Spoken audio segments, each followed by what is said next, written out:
Olá a todos e a todas, educadores, educadoras. Hoje eu quero ter a oportunidade de conversar com vocês um pouco sobre a importância do que nós vemos desenvolvendo na nossa disciplina, na nossa macro, na nossa interdisciplina, sobre a importância do conhecimento filosófico.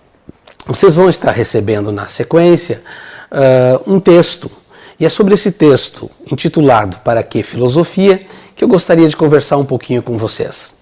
A professora Marilene Chaui, uma das autoras desse texto, uma das grandes pensadoras do nosso país, ela diz que no nosso dia a dia, no nosso cotidiano, nas nossas ações mais simples do dia a dia, nós às vezes estabelecemos algumas frases e a gente manifesta essas frases de certa forma colocando as nossas crenças.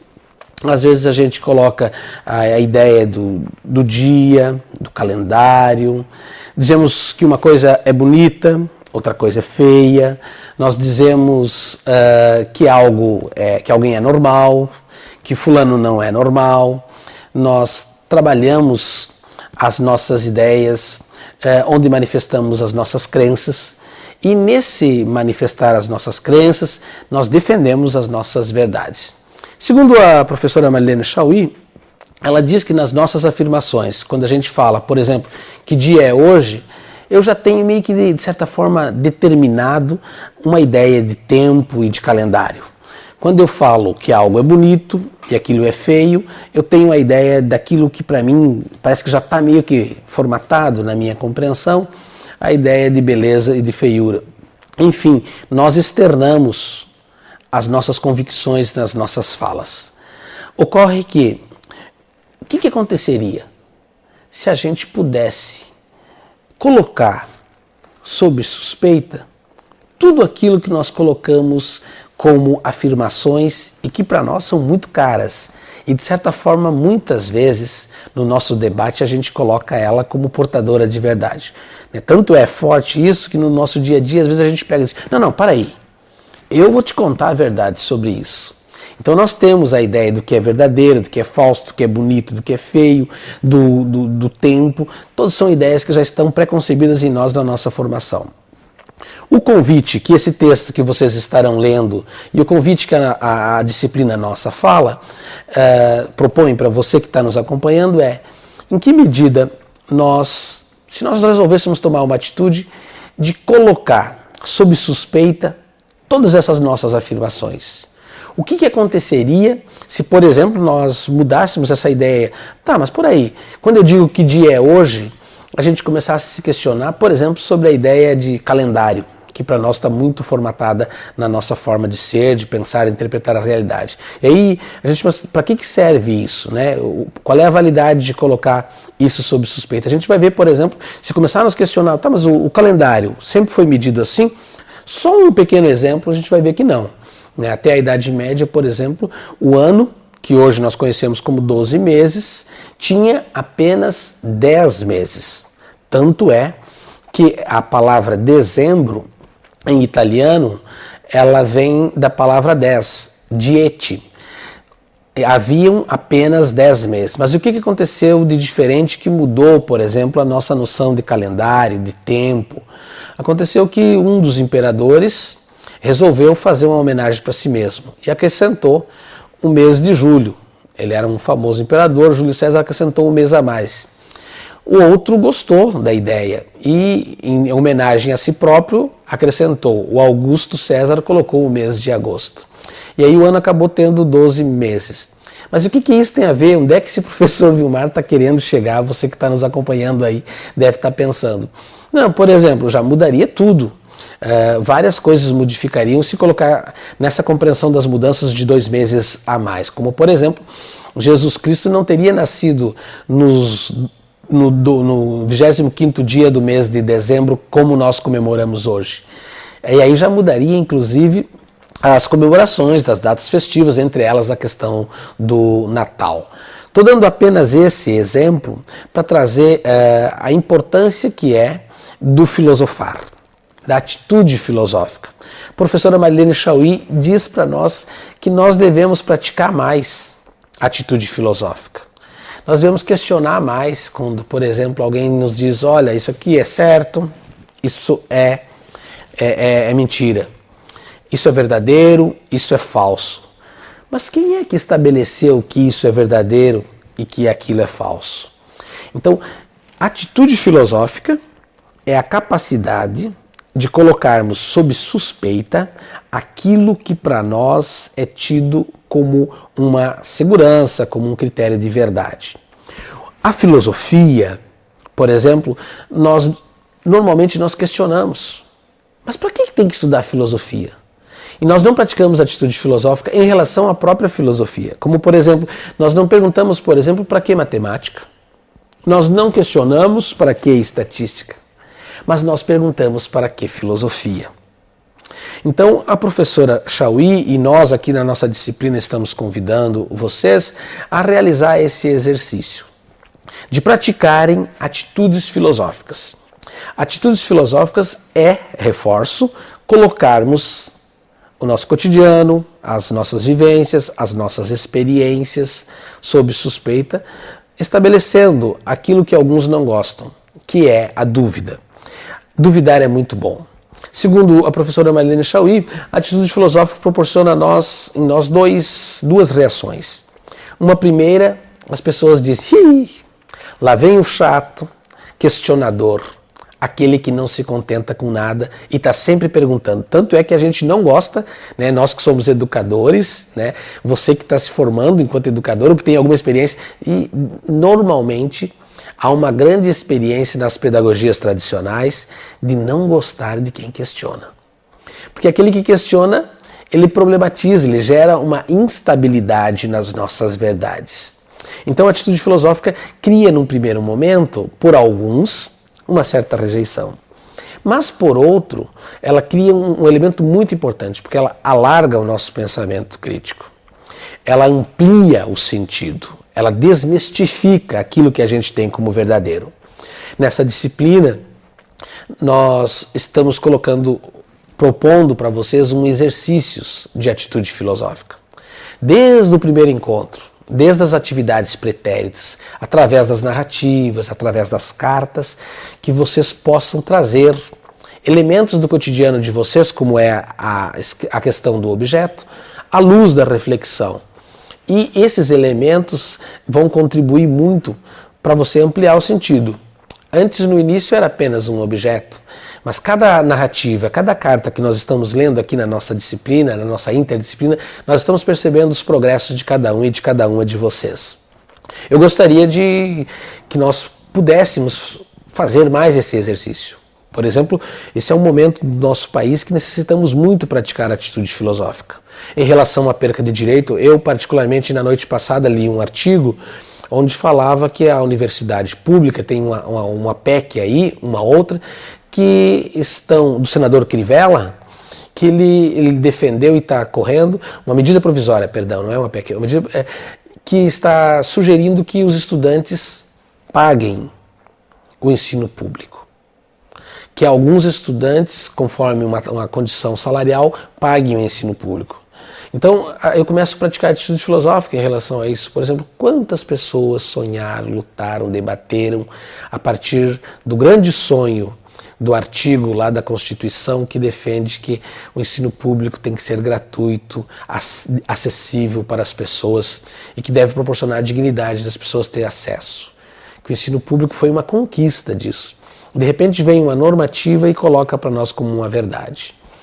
E assim são várias questões. Nós podemos, por exemplo, praticar atitude filosófica sobre as câmaras, a maioria das câmaras de vereadores no ano passado no Brasil, que não quiseram e se negaram a aceitar a discussão de gênero e diversidade sexual nos currículos. E colocaram grandes barreiras. Estou trazendo isso aqui porque isso tem tudo a ver com você, comigo, com os demais colegas que nos acompanham, sobre essa perspectiva de uma formação que de uma hora para outra parece não querer acreditar na condição humana, da qual as questões de diversidade e gênero fazem parte do nosso dia a dia, da nossa vivência. Eu te convido, você a praticar atitude filosófica. Não só aquelas belas que você vem realizando em relação ao objeto. Eu acho que tem muitas questões, por exemplo, eu como filósofo fico pensando, para nós, há um tempo atrás, nós achávamos que as coisas não falavam. O quanto esses objetos que vocês têm nos apresentado falam. Não só para vocês, mas quanto para nós. De onde vem um sentido tão profundo em cada um desses objetos que marcou a tua trajetória, seja ela na infância ou na juventude ou na vida adulta? Então a gente vem percebendo, por exemplo, que a atitude filosófica amplia muito o nosso significado. Eu, por exemplo, estou questionando também a atitude filosófica em relação ao que está vindo aí no Brasil, que é essa questão da reforma previdenciária. Muitas pessoas que estariam próximos da sua aposentadoria vão passar por dificuldades. Muitas pessoas vão se aposentar no nosso país, próximos ou numa condição de vida com pouco tempo para aproveitar bem a vida. Então a gente pode questionar isso, a gente pode levantar a atitude filosófica sobre a crise ética que vive o nosso país, sobre as crises ambientais. Nós podemos levantar a atitude filosófica sobre essa relação sujeito e objeto, onde sempre o sujeito domina o objeto. Podemos sugerir também por que a relação não é sujeito-sujeito. Numa relação sujeito-sujeito não há diferenças. Nós podemos praticar a atitude filosófica sobre a importância dessa disciplina.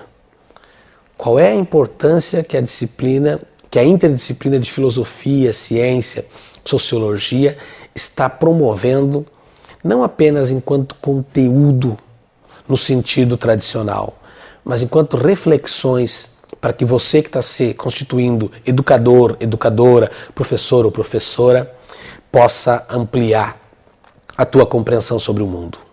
Então, é um convite que nós queremos fazer com o texto para a gente poder ampliar mais a nossa dimensão reflexiva, a nossa dimensão crítica. E esses dias eu estava lendo um texto, né, que ele fala sobre a importância de que, antes que eu negue qualquer teoria, qualquer pensamento, qualquer posição, qualquer efeito, seja ele religioso ou não, qualquer fenômeno, a importância da gente conhecer profundamente antes de...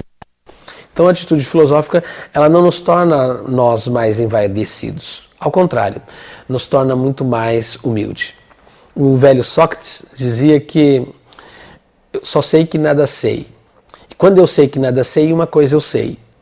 Eu conheço o tamanho da ignorância. E para o Sócrates, ignorar não era uma coisa ruim. Ignorar, nós só crescemos a partir do momento que a gente pode ver que tem muitas coisas que nós ignoramos, no sentido de que a gente pode aprender e ampliar mais o nosso conhecimento e a nossa compreensão sobre o mundo. Eu te convido, nós te convidamos, nós que trabalhamos todas as semanas com vocês, estamos vinculados à distância, mas porém não muito, porque nós estamos lendo os materiais de vocês, a praticar a atitude filosófica em relação à nossa interdisciplina, a praticar a atitude filosófica em relação aos elementos do cotidiano. Tem tantas coisas que nos absorvem, tem tantas coisas que nesse momento está refletindo.